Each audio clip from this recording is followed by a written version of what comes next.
Today we've got Robbie Knox on, co-host of the Happy Hour podcast, YouTube sensation, the man himself. Thank you so much for joining. Getting a bit of kebab down as well. Sorry, just smashing a bit of kebab down like an absolute model professional there. I know you've been doing a lot of interesting stuff recently. I thought we'd kick it off with Bin Day Brewing. Yeah. Of course, starting your own brewery. What prompted that in the first place? So during lockdown, I, like most people, was a bit bored and thought I'd try some kind of new hobby. And because I've got a YouTube channel, if we don't know, and because of that, I when I make a video, I get ad revenue from YouTube. And it's not normally a huge amount on most videos, but on most videos, I'll probably make 50 quid at least. So what I worked out is that I could try any idea up to the value of £50 if I make a YouTube video on it. So there was a beer making kit that was like £49.99 or something. So I thought, yeah, I'll have a go at that. So I did that and it was quite popular. And at the end of it, I was surprised that it actually tasted like proper beer, because my memory of home brewing was like when I was a kid, like your mate's dad would have got kit from Boots or something and it would absolutely stink the house out. And even though I never had it as a kid, it never got good reviews. Sorry, I just got kebab and very professional. So that was it. And I gave it a few people thinking that's really good. So okay. So I just did a bit more, carried on doing it. And I'd taken my beer up to Doc's Beers in Grimsby, which is a great little brewery up there if you're ever in Grimsby. And they had, while I was there, I was doing a video getting professional brewers to taste my home brew, basically. They said, why don't we do a beer together or something? So I thought, yeah, do you know what? Why don't I just set up a virtual brewery, if you will, a brewery without a physical premises, and we'll just make some beers and see what happens. And that's fantastic. I mean, I know exactly what you mean about the home brews. My granddad home brews a lot, and let's just say some of his aren't amazing. I hope he doesn't watch this now.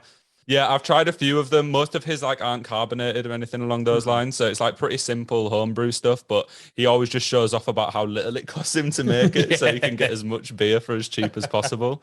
That's good. You see, I don't think I necessarily was very profitable in my homebrewing exploits, I think, because I was buying a lot of hops and not really at bulk. But yeah, I suppose it's not. I certainly wasn't losing money, but it's a lot of there's a lot of faff to try and save quid. I mean, it's a fun thing to do as well, though. Like I saw a few of your videos. I remember with Bambino, Becky, etc., where they got to try it out as well. To be fair, I've not actually tried one yet. I need to get one ordered. I know that most recently you did one that is like pairs with sausage rolls, if I'm correct. Yeah, so it's the world's first beer designed to match sausage rolls. So we did it with Wild Beer Company down in Somerset, who are experts in pairing food and drink and all this sort of thing. So what we basically did was sit down one day with loads of different types of beers and loads of different sausage rolls, and we just had a Zoom call, all 8 sausage rolls, all drank beer and just chatted about what we liked. And what we thought we'd like wasn't necessarily what we did. I thought it would be like a sort of bitter type, sort of like, a sort of pub at the bar, sort of that sort of thing. Other people were thinking lager. What we went for was a ever so slightly sour, appley sort of pale ale, because I guess that apple pork is a sort of classic combination, isn't it? Sort of thing. So yeah, and it's turned out well. It's called Roll With It. It's out now. I like that. That's a particularly cool name. No, I noticed as well, obviously working in the beer industry myself, that you've worked with quite a few large craft breweries already. Like it's been some great collaborations. I think one was S43 as well, but so we started with Doc's Beers, then we did S43, we did 2 beers with them. Then we did something with Gypsy Hill, but it wasn't really, we didn't do much of ours. Our name was on the can and we were helping out. It was for a beer festival sort of thing, but it wasn't a huge amount of ours, if I'm totally honest. But a great beer and great fun. One of my favourite beers we've done. And then we went to Lervig and did a lager out there with them. And then now the most recent one is Wild Beer. And I don't know where we're going to end up next, but lovely stuff. I remember, I think it was one of those, Lervig is the one you travelled over to Norway for? Yeah, so I went over there, made a beer called Shuffleboard. You might still be able to get it around the country. I think it's just about gone, but we made quite a lot of that. But it seems to have gone all right. We're getting photos from people in Portugal and Spain just sharing it, stuff like that. And that's great. Which is quite exciting. And the guys at Lervig absolutely loved it as well. Something that they have, each member of staff gets a certain amount of beer they can take home, and the guy they were saying, everyone's picking Shuffleboard this month and all this. So yeah, lovely stuff. It was good. Yeah. I must admit, maybe it's due to my age, but I actually didn't know what shuffleboard was up to about a few months ago. I went to a works do and there was a shuffleboard table and I'd never played it in my life nor seen it. It's not an age thing. It's a this country thing. It's not a big sport. It's only relatively recently that I've seen it anywhere in the last 2 or 3 years, because we used to play it when I went over to visit friends in Norway, in Stavanger, where Lervig are based. So it was only because we played it there that we suggested it as a name. But it's a brilliant sport. It's much better than pool and darts to play in a pub, sort of thing. Yeah, it's a lot more fun. Yeah, yeah. You don't really need any skill. No, I mean there is skill, but you can play it with other people. It's very akin to something that you'd maybe play on a game show, isn't it? One of those no skill based, more just kind of just having a fun time. Yeah. And it's like, if you can't hit double in darts is a horrendous sport to play. Yeah. You know, pool you can sort of get away with a bit, but with shuffleboard it's quite a simple concept. Just try not to get it off the end. Yeah, that's it. Yeah. I thought I did well when I played, but maybe it's because I was at a work do and everyone had a few too many pints, so that might have contributed to me winning. It's like pub curling. Yeah, it reminded me of curling for sure. Yeah. So anyway, I thought we'd move on to a little bit of like YouTube community, etc. I know, like, obviously Dave put us in touch, which is fantastic. We've spoken before in the past anyway. But like, I've seen a lot of your videos and it seems that you've built a lot of friends like throughout your time at YouTube and met a lot of people. I just wondered what you thought about the community as a whole and like kind of how it's grown and helped your career as well. I really like it. And I thought, as someone I'm 45 now and didn't watch YouTube really before I started doing it, I was aware that there was a thing called YouTube because I was a friend with Jack Mate and I knew Spencer FC and a few other people, sort of thing. But I didn't really, I thought it was all for younger people, and that I didn't know that there'd be programs for me there, if you know what I mean. Something I didn't know that there'd be people doing shows for literally everything and really interesting. Whatever you're into, there is a show for it. And so what was I going to say now? Community, yes. So I thought it was going to be this toxic, horrific place because I remember what the YouTube comments section was like in the other. This horrendous thing. Or I thought people wouldn't be remotely interested to talk to me because I'm twice their age, which but people have been absolutely lovely, and I'm amazed by all the lovely people I've met, because I do these walking videos where I go for a walk with people, and so I've met a lot of people through that. And it is a bit, certainly like with Bambino Becky I did a walk with her. It was the first time I've ever met her, and I don't think I would have just messaged her randomly going, hello, I'm a 45-year-old man, do you want to go for a walk in the woods? It might not have gone down too well. Well, yeah, because it shouldn't be weird, but it is weird. You know what I mean? If I like that or something. So, but she'd messaged, we'd followed each other on Instagram or something like that, and then she messaged me at some point about something and said, "Oh, we should do, after the pandemic, after the lockdown, we should do a video." And I go, "Yeah, definitely." So then I'll do that. But so I'm still slightly aware of who I are. Sometimes I'm always like, well, I'm not sure, but people seem to like it and want to do it, stuff like that. So yeah, I think it's great. I think those walking videos are amazing, and I must admit, like, personally, I watch a fair bit of YouTube. I've kind of grown up around it and always like consumed a lot of content through there. But I think you create some of the most wholesome content on YouTube. Yeah, for sure. Yeah, you might not necessarily like my videos, but I think it's quite hard to hate them. I mean, you have to be particularly unhappy. Maybe if I watched one just after Leeds get relegated, I might find something to hate in there. But then I believe you're a Norwich fan, so it's. I'm not a Norwich fan. No, I'm a Liverpool fan, but I live in Norwich and I take my kids to Norwich. I grew up in Kent in the 80s, and then I found out where Liverpool was, and it was quite inconvenient, it turns out. So I don't get there very often, sort of thing. But since we moved to Norwich last summer, I take the kids along there, but it's quite nice because I've probably been to about seven or eight Norwich games this season. But the quite good thing is, like, they get relegated, I don't care. Like, it's quite nice going to football. I didn't want them to get relegated, but on the other hand, it gives you more chance to get my kids season tickets, so it's not the end of the world. Yeah, no, that's fair enough. I think football's sometimes a bit nicer when you're not watching your own team. It feels less stressful. My heartbeat stays at a calm level. Sometimes, yeah. Like I've just got offered tickets for Norwich Spurs, their last Premier League game, sort of thing. But then it's the same as all the other games, isn't it? So I'm probably going to watch Liverpool instead. And yeah, I don't blame you. If City score immediately, I'll be like, oh, fine. And then having said that, it might lose to Southampton, so it might be all over. Anyway, this is going to be out of date by the time this comes out. So yeah. We'll move on from that anyway. One other kind of topic I noticed throughout your like YouTube catalog, and one thing that I think is amazing, and it's something that's kind of improved, I think, across this country in recent years. I noticed you talk about like mental health a lot, or just like looking after yourself and keeping on top of those things in general. I just think that that's something really good. I watched a video the other week and you were talking about like there's always downs, but if you're at that down point, then you know that it's pretty much only going to get better than there once you hit that rock bottom. And yeah, that's just such a good thing to advocate for. Yeah, I think it's people are a lot more open about talking about these things. Like I remember at university at the end of our first year, this guy Jason that we lived with, he won't mind me saying this, but he had issues with anxiety and all this. He came back to think, but we didn't really know anything about mental health at the time. So we're like, come on, mate, just come to the pub. Which probably in hindsight isn't the greatest solution. So you'll be all right, mate, don't worry.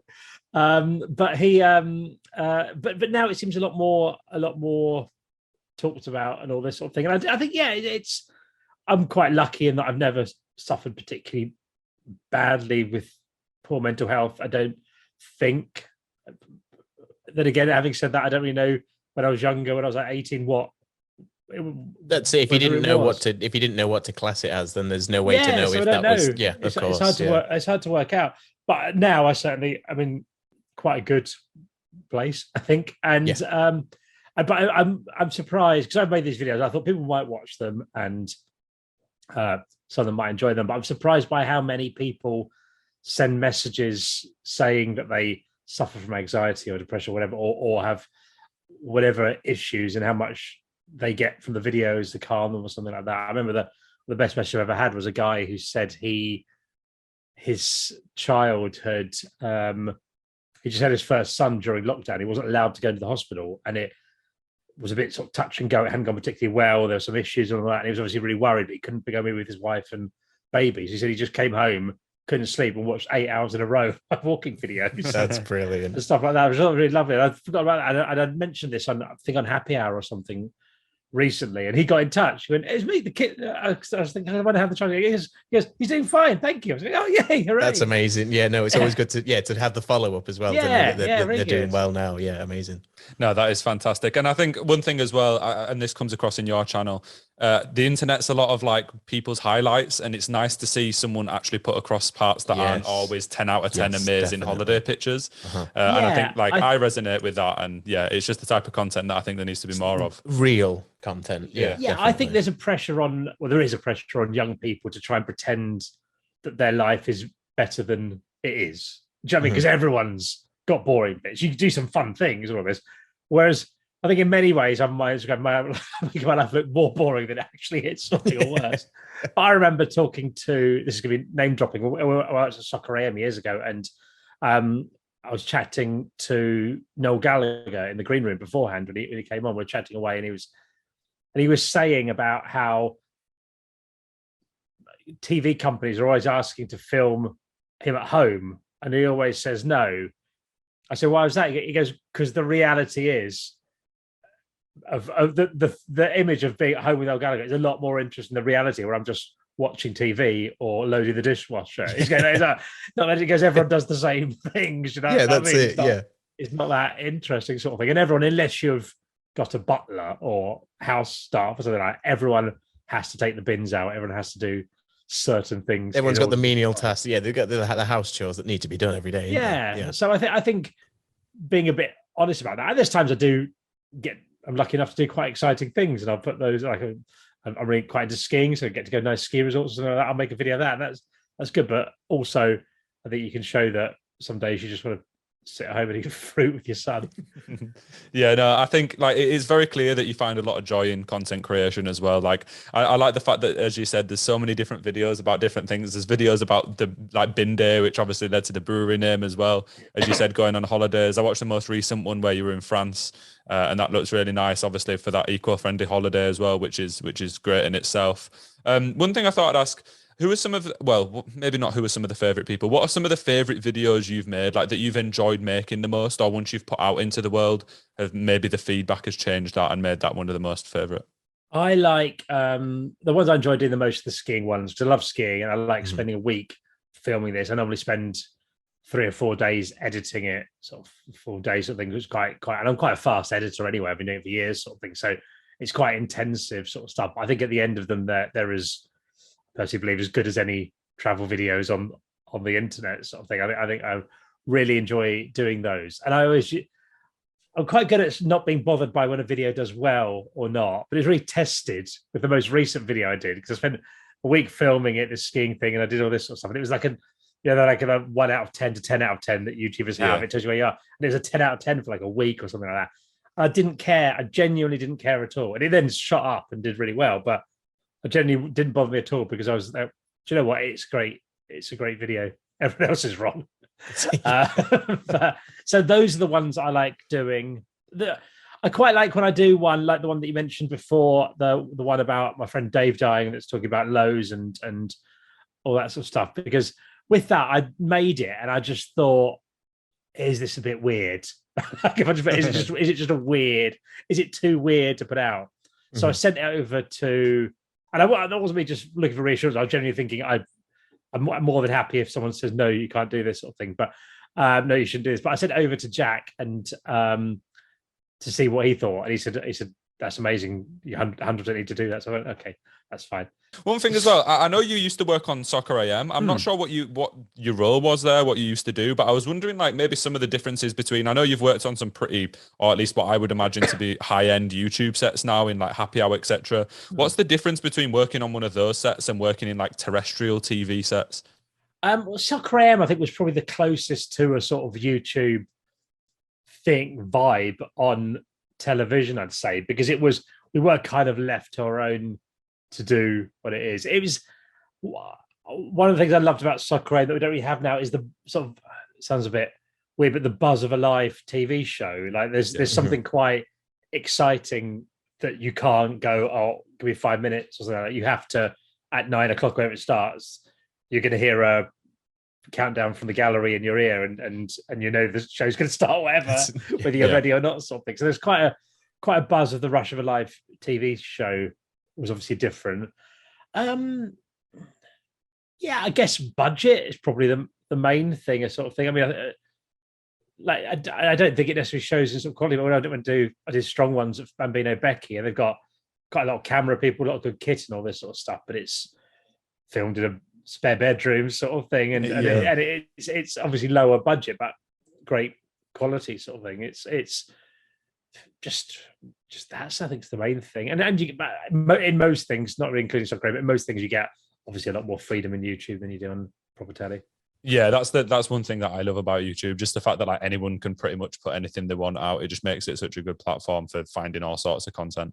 Yeah, it is, and I think, as I said, I've made TV and videos for years. I think I'm quite good at it, but most of the stuff I do isn't particularly difficult. Like the walking videos I do is me and a camera on a little tripod thing. I just put it down there and I film and edit it all myself. There's nothing in that anyone else couldn't do. I mean, apart from possibly you might find it harder to get the guests if you don't know people already have a thing. But most of these things anyone can do, and that's the good thing. You don't know when the next great video is going to come. I mean, there's obviously people, the sort of top end, like I don't know if you've seen Nico Milana's. His last video is 10 out of 10. Absolutely unbelievable. Would not look remotely outplayed on TV. Do you know what I mean? It's even going as far as capturing drone footage, I noticed as well. There was so many cutaways, and the editing and everything that was put into that was absolutely phenomenal. It was phenomenal, and it was really, you can tell he has studied what he's doing. Do you know what I mean? It's not just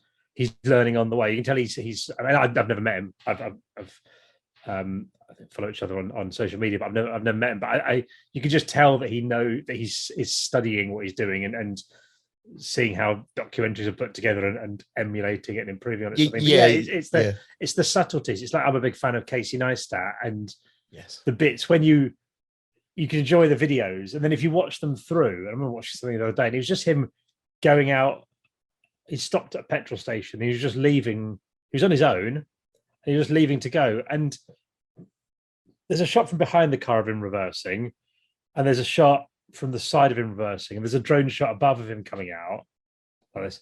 So he's gone in and out of this parking space 3 times and set and lined up all these shots just for 2-3 seconds of footage. That's it. Yeah, and I think it's that attention to detail that not everyone will notice the detail. I mean, but it will come across the footage. But that little bit that puts people like Nico and definitely, it's almost the seamlessness of it, and well, I also like the fact that if you do go back and watch the older catalog of these YouTubers that do those sort of videos, you can kind of see the progression and how they've through each video you see they start to use this technique, and then you can just see them building up to these absolutely like masterpiece of videos that they're now releasing, and it's just really good to see people's progression. And just it's been strange for me because in the same sense as well, I've seen a lot of YouTubers go from just being YouTubers to just being like massive celebrities in this country, at least. Like even like Jack's an example, who works with West Ham now. There's people that obviously you could name, KSI, etc., who have got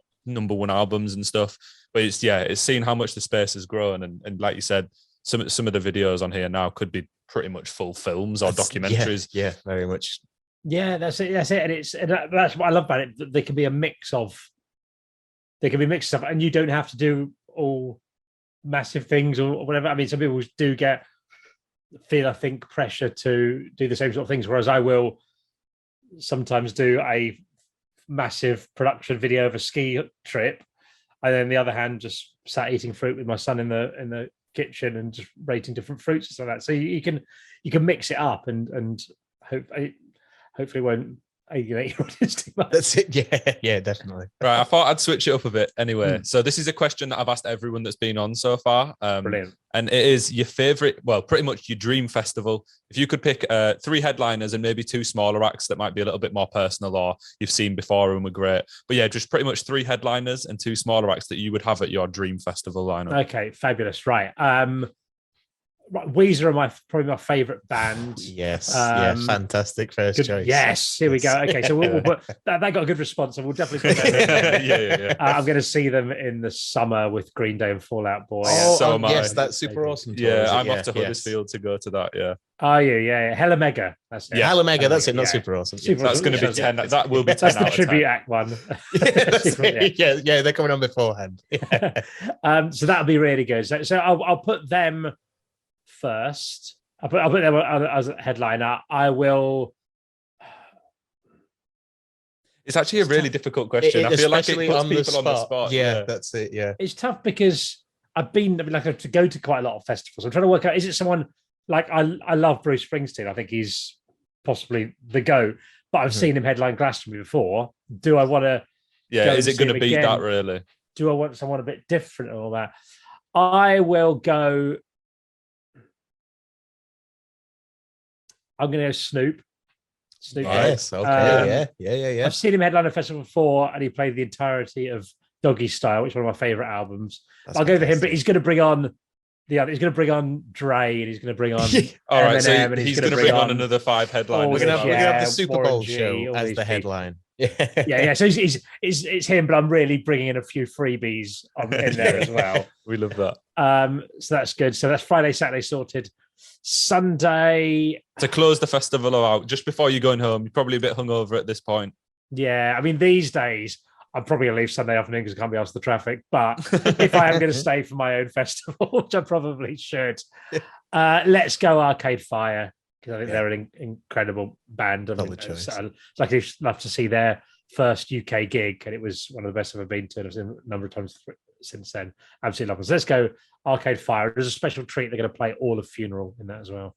Yeah, you've smashed it there, to be honest. Yeah. I was surprised by the Weezer choice. I don't know what I expected you to say, but Weezer wasn't in there. But yeah, a pleasant surprise, seeing as I'm off to see him soon.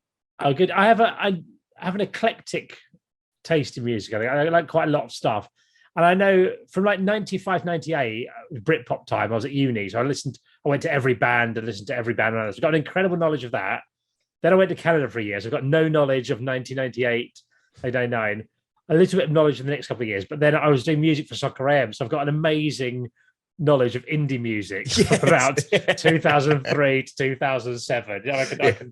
I know, talk about your classic football anthems and all that sort of, all this stuff. But so yeah, but then from like 2000, I suppose I did something for a couple of years. 2009 to fairly recently, I know about 3 bands. But then I've started getting more gigs since I got back to Norwich. Yeah, to be fair, I find myself at unbelievable amounts of gigs up in Leeds. So yeah, That's it's something. Who have you seen recently? Who have I seen recently? I went to see the Wombats a few weeks ago at Leeds Arena. That was good. This isn't a band, but I went to see Chris Rock on Saturday, who was really funny. Oh, brilliant. That was amazing. The support act was really good as well. I can't remember his name, but shout out to him. Royal Blood as well at the arena recently. They were really good.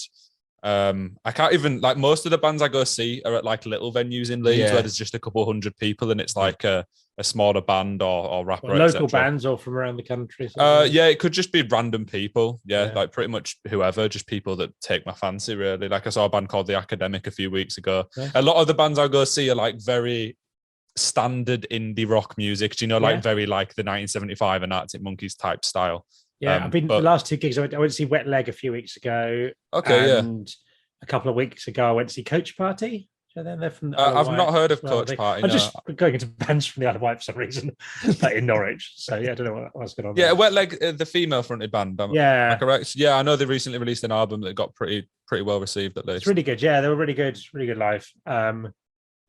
So my next gig is Weezer, so I'm excited for that. Actually, that's a lie. My next gig is not Weezer. Oh, I don't think, because I forgot about this. My wife booked tickets. Ooh. My next gig, secret gig, is a week before Weezer. I'm going to see Elton John. Amazing! Yeah, that's a completely different vibe. Yeah, entirely. Like it's only now that I'm going, I want to see Elton John. Now I'm running out of time to see Elton John, so I better see Elton John now. Yeah, get it in while you can, before he starts to go a bit senile, and then it's not quite as good. Exactly. I saw Phil Collins a few years ago because my friend's band was supporting them. Oh, amazing. The next gig I'm off to, I've got a few big ones in the next month, actually. I'm off to see the Killers at the Doncaster Stadium. And then I've got Sam Fender at Scarborough Open Air Theatre, which will be really good. I'm hoping it's a really sunny day. It's a Friday, open air theatre. All I need is good weather and it'll be an amazing gig. And the Killers in about 2008, 2009, I was doing lots of filming for music stuff, and I kept getting to festivals to do filming at. And I'd get to them, and I wouldn't have found out who was headlining because I was just doing one after every week. I wouldn't really have paid attention to it. I get there, and as soon as we finished, it was always either the Killers or Kings of Leon. All right, You'd go out there, go on, and I go, oh, for God's sake, it's Killers them again. So I had a lot of Killers in the space of about a year. No, I love them. I've never actually seen them live before, but they were one of those when I was in primary school, high school. They were really big. So I'm looking forward to that. It's more of a reminiscent band for me. They've not done as well in recent years, but some of their older stuff was really good. Yeah, definitely. Yeah. And based on your Fruit video as well, this is kind of an on the spot question, but I saw that and I thought it was so unique and quirky that I kind of had to come up with a question similar. So I wanted your most underrated and most overrated veg, not fruit, because you've kind of already covered that now. No, great question. Really good question. Okay, let's do underrated first. And I'm going to go for that as celeriac. Because every time I have a celeriac about once a year. And when I have celeriac, I go, gosh, this celeriac, loads more. I can just do it all the time. Why don't I do more celeriac? And then I'll probably buy another celeriac and I'll do it again. And then I'll just sort of forget about celeriac until I'm like a market or something. Oh, look, celeriac. Well, yes, that exists. So celeriac I'm going to put in as most underrated, most overrated vegetable. I don't know, people rating vegetables much. No, that's why I thought it'd be a great question. Yeah, I mean, celery's rank, but I don't know if people are that buzzing about celery anyway. Do you know what I mean? I don't think. Yeah, I feel like celery is just one of those things you eat when you're trying to lose weight or something. It's the only time anybody's eating it. Like, unless it's even if it's massively cooked, it's not great, but at least it's bearable. No, I don't like celery, but I don't think it's particularly highly rated. What people? It's quite difficult because you've got the big dogs, haven't you? Is an onion a vegetable? Yeah, because I was going to go for onion as my most underrated. Right. Okay. Because I feel like people don't think of it as a vegetable. People think of like peppers, carrots, etc. Whereas onion is in so many different things, and it actually makes like a burger with some crispy onions on a hot dog. When you get like salt and pepper chicken or whatever, and it's got those onions, and it's in loads of things and improves lots of meals. Yeah. The only thing I'll say against the onion is I tried growing onions the other year, and if you grow a potato, you plant a potato, and it grows like 10 other potatoes off of it. If you grow an onion, you get like a small onion and you put it in and it just turns into a bigger onion. So you've got like a 1-for-1 onion exchange rate. Like, I don't know how they're getting the onions. Like if you're only getting one back for the one you put in, where are they? We're going to run out of onions. Yeah, we're going to have an onion deficit soon. So that's my big worry. It's like apparently helium's like a really rare and useful thing. Like there's certain things that have to have helium. And there's a limited amount of helium in the world. Well, people stockpiled all the helium because they thought blimps were going to be like the thing. Everyone's going to have blimps, right? And then people invented airplanes and stuff, and the blimp industry's died. So they've got all this helium. So they're going to put it in balloons and all this stuff. The scientists are like, no, we're going to run out of helium. We're nearly out. Kids' birthday parties, and pop them into the sky. We're going to have no helium. So just think about that next time you use helium. I won't. I'll just still use it. No, we love that. Tim, do you have a most underrated vegetable? I would probably say my most. See, the thing is, underrated. It's difficult because you can't really go in with anything like, like a carrot or a potato, because that's not underrated in the slightest. That's everybody's main ones. I'd maybe go with something like, I don't know, maybe something like peas. Peas. I do. Yeah, I'm quite fond of peas. I think peas are quite highly rated, I'd say. Well, that's the difficulty of the question. I don't like peas that much. So, right. Well, they're all right, but I'd never choose to if I'm at Toby Carvery, I probably don't go for the peas. I'll go for the creamy leeks and the carrots, etc. The worst part of the peas is eating the peas. It's finding the way to get them from the plate to your mouth. I think is the hardest part of peas. What's your most overrated, Joe? Oh, the most overrated. I feel like I should just go for peas now after that. I'm not sure. In fact, probably carrots. They are what they are, but I think that they're pretty boring. Yeah, because a vegetable that can make you see in the dark. That must be a myth. That can't be real. Yeah, I think it. Yeah. But they used to be carrots used to be purple until the royal family of the Netherlands, I think it was. They were the orange family or something, and they then started to breed it so that then carrots became orange. And now when you go to the farmer markets and you see the purple carrots, those are the original ones. And then I grew some funny coloured carrots the other year. Very exciting, because you just see the top of the carrot. Do you know what you're going to get? You pull it out. Orange. Yeah. No, I love that. Do you have a most overrated, Robbie? Okay, I might go courgette, because people are like, you make it into spaghetti. It's not the same. It's just like, and it gets it can go soggy if you don't cook it well. There's the amount of the time at which courgette is good, the amount of cooking you need to make it not hard but not soggy. It's very, very precise, not very flexible. So I think maybe courgette's quite overrated. So no, I agree with that. I've kind of one popped into my head then as what I maybe should have said as underrated. Asparagus. Asparagus is amazing. Asparagus, in British asparagus season, which is only like a month, you've only got like a month to get British asparagus. It's unbelievable. It's coming up now. We're not far off it. If it's not already here, we must be getting close to it. Yeah, I'm not sure, to be fair. I just know that it's one of those things that I don't have that often, but whenever I do have it, I'm like, oh shit, I need to have this more. Well, look, if anyone's listening, now I think it's probably about your time to go out, and if you've never down tried to the asparagus, now is the time to do it. Don't come to me in September going, asparagus wasn't that great. You missed your window. You got to go now. Yeah, run to Morrison straight after this. Yeah. British asparagus season is absolutely elite. Yeah, that is really good. It's quite a few. Brussels sprouts, I think, are underrated. I think that's because people don't cook them well. They just boil them until they're this mush sort of thing, which you can pan fry them with a bit of bacon or chestnuts or something like that. Lovely. Roast them. There's a lot of options with. Yeah, sprouts are one of those I used to hate when I was a child, but now is definitely one I'd pick as up there. Something that was quite interesting around Christmas time, the local Green King near to me, those chain carvery restaurants, they were doing deep fried Brussels sprouts that you would get in a little bag separate. And that was, I don't know why I had never considered that prior, but that actually were they in batter? Well. Yes. Yeah. Wow. So it was just basically a sprout in batter, then deep fried. And I would be down to try that. It worked amazingly well, and it comes with a little like a kind of mayo-y, garlicky kind of sauce with it, and it was surprisingly good. When we brewed with Doc's Beers, they gave us to try a local delicacy, which was like quite new to the area, and it was like a roll with chips, like a chip butty with gravy in the middle of the roll. They put in batter and deep fried. Wow. Jesus Christ. First taste, you're like, this is amazing. About 3 tastes, you're like, I would do anything to die now.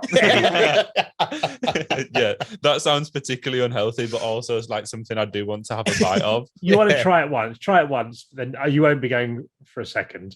I think there isn't really any like Leeds delicacies, is there? Like, well, obviously Yorkshire's Yorkshire puddings, but that's not even really Yorkshire anymore. It's just an English thing. Yeah. But there isn't really much up here. I've seen like the Wigan, is it called a Wigan kebab before, where it's like a pie inside a bread bun? Yeah, that's one of the weirdest things I've ever seen. Mm-hmm. Yeah, it's like a meat pie inside like a bap or a bread bun.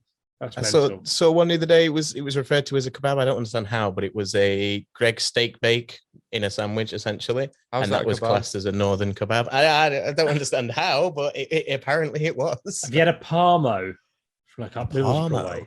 I've not had one from Middlesbrough way, but I've had one from like here before. Yeah, they are quite nice. It's not something I'd like order on a regular, but but that was a good local delicacy that I was not expecting when we got that S43. We've been quite good at being given food by different breweries who we've been to. The local, you win in there, good beer and good food. Yeah, it's all you need. Some amazing news today as well. Completely different topic, but I saw that there was the first openly gay professional footballer in the UK, which I thought was just something to shout out. Like, it's such an amazing thing to finally see that. Like. And do you know what? I'm pleasantly surprised by how nice the comments have been. Because I did look onto it. I do go through to. I see things like that. I'll have a little look through and just block anyone who's being off immediately. Preemptive blocking. But generally, there were people from different cultures that not necessarily British people that were seem to be getting angry. But most British people seem to be overwhelmingly positive about it. I think most of the comments I saw, especially given like what football Twitter and Twitter in general is normally very toxic, were really positive. Like, it was nice to see, because like, for a bit of information, I'm bisexual myself, and like I go to every Leeds game and stuff, and even I've heard the odd comment and stuff like in the stadiums, like when it's been like Pride Month, and I've heard people are like rumbles like, oh, why the fuck are they supporting that, etc. So it's nice to see that the overwhelming number of people, because a lot of my Twitter is Leeds fans, are really supportive of it. I do feel it's changing, because even I remember I went to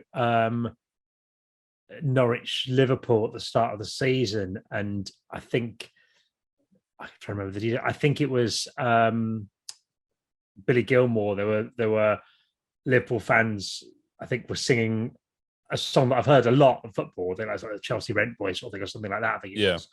And rightly so, it got called out afterwards, and it was in the papers. That there's no way that would have been called out even 5 years ago, sort of thing. No one would have did it. So it does feel like it's changing, and it's going to be a real test of the football authorities and clubs to how they deal with any abuse that he does get, because I don't think they've always. I think sometimes, if I'm honest, I think these people have paid some lip service to equality, because I've been to grounds a lot of the time, and people say, "Oh, what can we do about it?" And you can see stewards stood there while people are shouting whatever abuse to people. I think, well, you could quite easily, you can see who that is. You could quite easily give them a 5-year ban from the club if you really cared about it, sort of thing. Yeah. So we'll see how it is now. Maybe, hopefully, people will be good, and we can have a different football scene, because it's desperately in need of it. Yeah, I completely agree. I think there's no doubt that there probably will be some abuse thrown his way. Like, English football stadiums is always going to be that, but especially now with so many CCTV cameras and stuff, and you know exactly who's meant to be sat in what seat, and there's no way that people should be able to get away with it nowadays, and it's just not something that football needs. I think it's way past that point now. Football's not just about like that British hooliganism. Mm-hmm. It was, well, I mean, I know it's never always just been about that, but that was so much more prominent like a decade or two ago. Yeah, definitely. I mean, I remember, as I say, I'm older than you guys, but I remember going to football as a kid in the 80s, and it was terrifying. Like, it was a horrible atmosphere for a child to go to. You'd want to go to the game. That was exciting. But afterwards, you'd see people swearing or fighting each other in the streets or something like that. It's not. Yeah, of course. It's not the atmosphere that you really want to be around, is it? It's not really a sporting atmosphere. It's not. So it's definitely, it's improved a lot since. It does feel sort of hooligan-y side, does feel like it might have regressed slightly recently or that sort of thing. I don't know whether it's sort of, I guess it's probably related to sort of societal trends at the minute in this country, sort of thing. But it does feel, But I think overall it's we're in a much better place, and hopefully much more tolerant place as we'll find out this season. Yeah, hopefully so. I think that we're definitely heading in the right direction anyway. Have you got any exciting projects coming up, Robbie? Anything you're working on that you wanted to call out? I'd be surprised if I have. What we did? Happy Hour, we did a live show recently as a sort of test just in the waterfront here in Norwich, so a music venue sort of thing. And that went really well. So there is vague talk of doing a Happy Hour tour. Oh, that would be fantastic. Yeah, that would be we said that in unison. That's how exciting. That's how fantastic it'll be. The problem is getting it organized I don't know. I think me and Steve need to take it. I don't think Jack will do it. I think we need to sort of push it down the road. Something. Mm-hmm. I think I forget. But yeah, we're keen to do that. What else? I don't know really. Just more YouTube stuff. Just keeping busy. I've got enough on. Don't do anything new. No, fair enough. Yeah, that Happy Hour live show sounds like a great idea anyway. If you guys are ever up in Leeds, then make sure, or if you need to come up to Leeds, make sure you drop me a message and I'll make sure I'm there. Will do. Brilliant. Yeah, definitely. Yeah. Well, I think we can probably about wrap this up anyway. Well, thank you very much. It's been lovely. No, thank you so much for joining, Robbie. I massively appreciate it. And to be fair, I never thought I'd be talking about asparagus with Robbie Knox, but I'm happy that's where I am. Dreams can come true.